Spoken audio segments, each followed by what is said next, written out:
পরশুরাম ধারাবাহিকের আজকের পর্বে এমন একের পর এক চমকপ্রদ ঘটনা ঘটতে চলেছে যা দেখার পর শেষ পর্যন্ত কি হয় তা না জেনে আপনি ভিডিও বন্ধ করতে পারবেন না।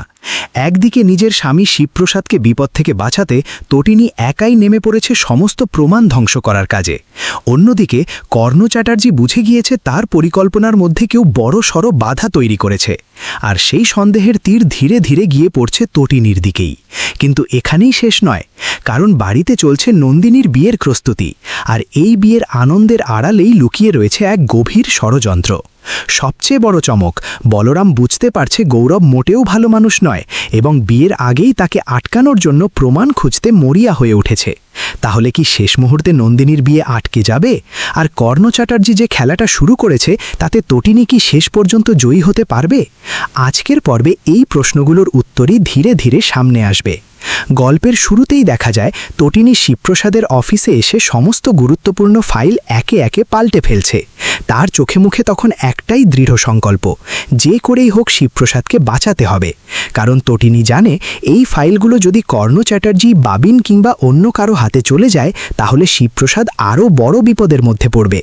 ঠিক সেই সময় কর্ণ চ্যাটার্জিও ফাইলগুলো নিতে অফিসের দিকে এগিয়ে আসছে, কিন্তু লিফট বন্ধ থাকায় সে সিঁড়ি দিয়ে ওপরে ওঠার সিদ্ধান্ত নেয়। আর এদিকে তটিনী মরিয়া হয়ে সমস্ত প্রমাণ খুঁজতে থাকে। এক সময় সে প্রয়োজনীয় প্রমাণ পেয়েও যায় এবং আর এক মুহূর্ত দেরি না করে সমস্ত ফাইল নিজের ব্যাগের মধ্যে ঢুকিয়ে নিতে শুরু করে। তটিনীর মনে তখন একটাই কথা, সে থাকতে তার স্বামীর কোনো ক্ষতি হতে দেবে না। কর্ণ চ্যাটার্জি যত বড় পরিকল্পনাই করুক, তটিনী তার সামনে দাঁড়িয়ে সবকিছু রুখে দেবে। অন্যদিকে কর্ণ চ্যাটার্জি ও সৌরভও বুঝতে পারছে যে পরিস্থিতি তাদের পরিকল্পনা অনুযায়ী এগোচ্ছে না। সৌরভ কর্ণকে জানায় শিবপ্রসাদ নিশ্চয়ই তাদের পরিকল্পনা বুঝে গিয়েছে এবং এখন উল্টো তাদের ভাসানোর চেষ্টা করছে, তাই তাকে যে কোনো মূল্যে আটকাতে হবে। কর্ণ ও সৌরভের কথাই সম্মতি জানায়, কিন্তু তারা তখনও জানে না তাদের চোখের সামনেই তটিনী সবচেয়ে গুরুত্বপূর্ণ প্রমাণগুলো সরিয়ে ফেলেছে।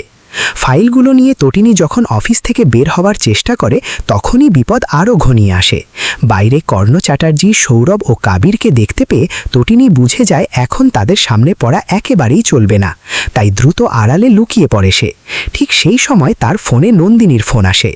নন্দিনী ভীষণ চিন্তিত হয়ে তটিনীকে দ্রুত বাড়ি ফিরতে বলে, কিন্তু নন্দিনীর কথায় আরও একটি রহস্যের ইঙ্গিত পাওয়া যায়।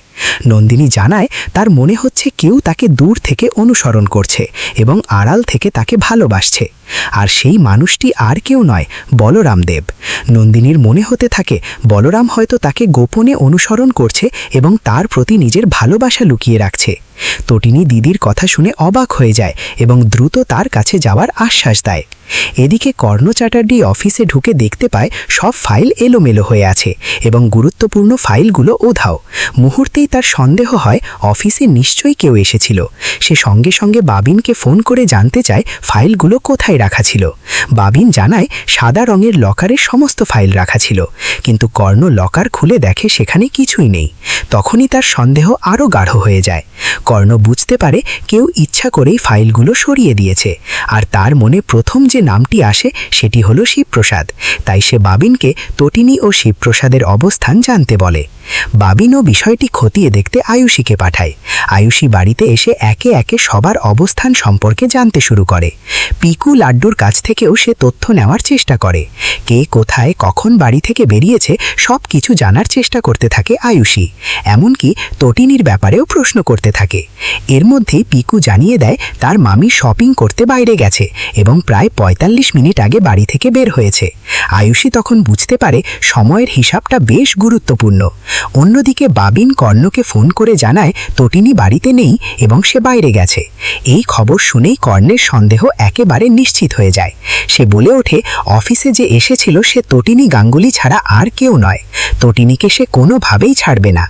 এরপর আয়ুষীর সঙ্গে কথা বলে কর্ণ আরও একটি গুরুত্বপূর্ণ প্রশ্ন করে, তটিনী সেদিন কি শাড়ি পরে বেরিয়েছিল, বিশেষ করে নীল শাড়ি পরেছিল কিনা সেটি জানতে চায় কর্ণ। এই সমস্ত কথাই আড়াল থেকে শুনে ফেলে বলরাম, আর সময় নষ্ট না করে সে তটিনীকে ফোন করে সতর্ক করে দেয়। বলরাম জানায় তটিনী বাড়ি থেকে বেরিয়েছে এই খবর এখন সবাই জেনে গেছে এবং তার খোঁজ চলছে। বিশেষ করে নীল শাড়ির বিষয়টি নিয়েও প্রশ্ন উঠেছে। ফলে বাড়িতে ফিরলে তটিনীকে কঠিন জেরার মুখে পড়তে হবে। কিন্তু তটিনীও হাল ছাড়ার মেয়ে নয়। সে বলরামকে জানায় সে সব কিছুর জন্য প্রস্তুত হয়েই বাড়ি ফিরবে। ফোন কেটে তটিনী বুঝতে পারে শুধু সাহস দিয়ে এবার পরিস্থিতি সামলানো যাবে না, তাকে বুদ্ধি খাটাতে হবে। সে সিদ্ধান্ত নেয় শাড়ি বদলে সম্পূর্ণ অন্য রূপে বাড়িতে ফিরবে। কারণ আয়ুষী যদি তাকে সন্দেহ করে থাকে তাহলে একই শাড়িতে বাড়ি ফিরলে সন্দেহ আরও বাড়বে। তটিনী নিজের মনেই বলে এত দূর এসে সে কোনোভাবেই হারতে পারে না। শিবপ্রসাদকে বাঁচানোর জন্য সে যে লড়াই শুরু করেছে সেটার শেষ পর্যন্ত তাকে জিততেই হবে। সমস্ত গুরুত্বপূর্ণ ফাইল নিরাপদে নিজের লকারে রেখে তালা দিয়ে এবার সে বাড়ির উদ্দেশ্যে রওনা হওয়ার প্রস্তুতি নেয়। অন্যদিকে কর্ণ চ্যাটার্জিও নিজের পরবর্তী পরিকল্পনা সাজাতে থাকে। সে সৌরভকে জানায় নন্দিনীর বিয়ে একবার হয়ে গেলেই তাদের কাজ অনেক সহজ হয়ে যাবে। গৌরবকে সে নিজের পরিকল্পনা অনুযায়ী ব্যবহার করবে এবং নন্দিনীকে এমন পরিস্থিতিতে ফেলবে যাতে শেষ পর্যন্ত তাকে তাদের কথাই শুনতে হয়। কর্ণের আসল লক্ষ্য শুধু একটি বিয়ে দেওয়া নয়, বরং এই বিয়ের মাধ্যমে শিবপ্রসাদ ও নন্দিনীকে পুরোপুরি নিজেদের পরিকল্পনার বাইরে নিয়ে আসা। এরপর আসে পরের দিনের সকাল। বাড়িতে বিয়ের সাজ রব। তটিনী নিজে হাতে নন্দিনীকে সাজিয়ে দেয় এবং দিদিকে দেখে মুগ্ধ হয়ে যায়। সে বলে আজ নন্দিনীকে এত সুন্দর লাগছে যে চোখ ফেরানোই কঠিন। প্রাচীও একই কথা বলে নন্দিনীর সৌন্দর্যের প্রশংসা করে। ঠিক তখনই সেখানে আসে বলরাম। নন্দিনীকে দেখে বলরামের চোখ আটকে যায়। তটিনী মজা করে জানতে চায় দিদিকে কেমন লাগছে। বলরাম কোনো রাগঢাক না করেই জানায় নন্দিনীকে এমনিতেই তার ভালো লাগে আর আজ তাকে আরও বেশি সুন্দর লাগছে। বলরাম ও নন্দিনীর চোখাচোখি হয়। মুহূর্তটি খুবই আবেগপূর্ণ, কিন্তু নন্দিনী নিজের মনকে শক্ত করে ফেলে। সে জানে তার বিয়ে ঠিক হয়ে গেছে, তাই এখন বলরামের কথা ভাবা তার উচিত নয়। সে নিজেকে বোঝায় গৌরব ভালো ছেলে, সে তাকে ভালো রাখবে, ভালোবাসবে। কিন্তু দর্শক বুঝতে পারে নন্দিনীর মনের কোথাও এখনো বলরামের জন্য অনুভূতি রয়ে গেছে। এদিকে বলরামের মনেও শুরু হয় তীব্র দ্বন্দ্ব। সে ভাবে আগামীকাল থেকে নন্দিনী অন্য কারো হয়ে যাবে। সে আর এভাবে নন্দিনীকে দেখতে পারবে না। কিন্তু বলরাম গৌরবকে বিশ্বাস করতে পারছে না। তার মনে হচ্ছে গৌরব ভালো মানুষ নয় এবং নন্দিনীর জীবন নষ্ট হয়ে যেতে পারে। কিন্তু এখন যদি সে সরাসরি নন্দিনীকে এই কথা বলে তাহলে নন্দিনী হয়তো তাকে ভুল বুঝবে। তাই বলরাম সিদ্ধান্ত নেয় বিয়ের আগেই গৌরবের বিরুদ্ধে প্রমাণ জোগাড় করতে হবে। প্রমাণ হাতে পেলেই সে এই বিয়ে আটকানোর চেষ্টা করবে। এর মধ্যে শুরু হয় গায়ে হলুদের অনুষ্ঠান। ছেলের বাড়ি থেকে তত্ত্ব আসে এবং সবাই আনন্দে মেতে ওঠে। কিন্তু আনন্দের মাঝেও গৌরবের বাড়ির কিছু মন্তব্য পরিবেশকে অস্বস্তিকর করে তোলে। নন্দিনীর অতীত নিয়ে খোঁচা দেওয়া হলে তটিনীর সঙ্গে সঙ্গে প্রতিবাদ করে। সে স্পষ্ট জানিয়ে দেয় আজ তার দিদির বিয়ে, তাই পুরনো বিষয় টেনে এনে আনন্দের মুহূর্ত নষ্ট করা যাবে না। নন্দিনী অনেক ভালো মেয়ে এবং তার জীবনে যা ঘটেছে তা নিয়ে আজ কোনো কথা বলা উচিত নয়। এরপর তটিনী নাচতে শুরু করলে বাড়ির পরিবেশ আবার আনন্দে ভরে ওঠে। সবাই তার সঙ্গে নাচে। কিন্তু এই আনন্দের মাঝেও বলরামের মনে একটাই চিন্তা, সময় দ্রুত ফুরিয়ে যাচ্ছে।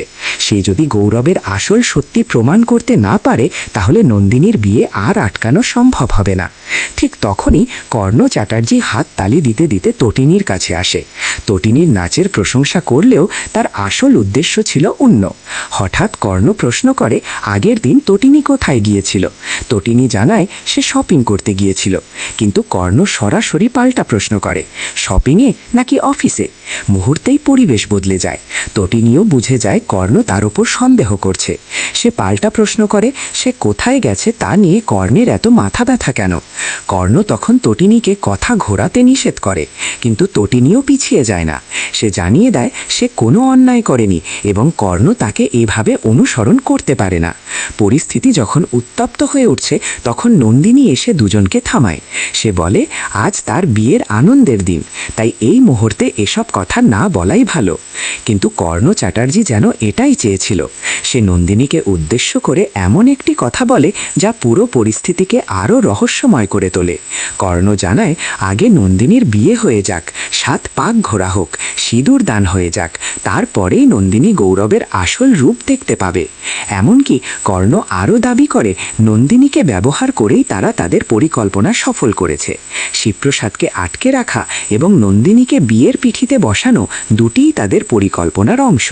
আর এখানেই আজকের পর্বের সবচেয়ে বড় প্রশ্ন তৈরি হয়, কর্ণ কি সত্যিই নন্দিনীর জীবন ধ্বংস করার পরিকল্পনা করেছে? বলরাম কি বিয়ের আগেই গৌরবের আসল সত্যি খুঁজে বের করতে পারবে?